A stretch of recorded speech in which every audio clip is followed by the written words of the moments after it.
Ngayon po ang ika-7 araw na paghahain ng Certificate of Candidacy ng kakandidato para sa 2025 midterm elections. Alamin natin ang sitwasyon sa tanggapan ng COMELEC sa Maynila. May report ang ating kasamang si Bien Manalo. Live, Bien! Alam mo, Audrey, hindi alintana ang buhos ng ulan para sa mga taga-suportang matyagang naghihintay sa labas ng tent city para i-cheer ang kanilang mga pambato. Ngayong ika-7 araw ng COC and CONA filing para sa May 2025 national and local elections. Ilan pang prominente at kilalang personalidad sa politika ang naghain na rin ng kanilang kandidatura sa pagkasenador. Kabilang na dyan ang mga pambato ng administrasyon na sina ACT-CIS Representative Erwin Tulfo at si re-electionist Senador Pia Cayetano.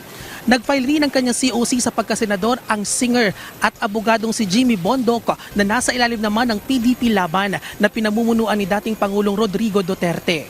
Isa naman sa mga party list na naghain ng Certificate of Nomination and Acceptance o CONA ang ACT Teachers Party List. Sa ngayon, Audrey, ay may 78 senators wannabe at 87 party list groups ang nagsumiti na ng kanilang kandidatura simula yan sa unang araw ng filing ng COC hanggang kahapon sa ika-6 na araw. Mahigpit pa rin ang ipinatutupad na seguridad sa loob at labas ng tent city.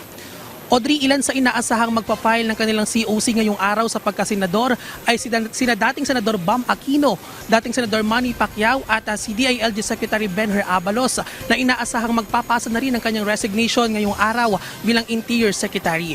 Audrey, patuloy tayo nakaantabay dito sa tent city at ating aabangan kung sino-sino pa ang maghahain ng kanilang COC. At yan muna ang pinakahuling update kaugnay pa rin sa ika-7 araw ng COC filing. Balik sa iyo, Audrey. Maraming salamat, Bien Manalo.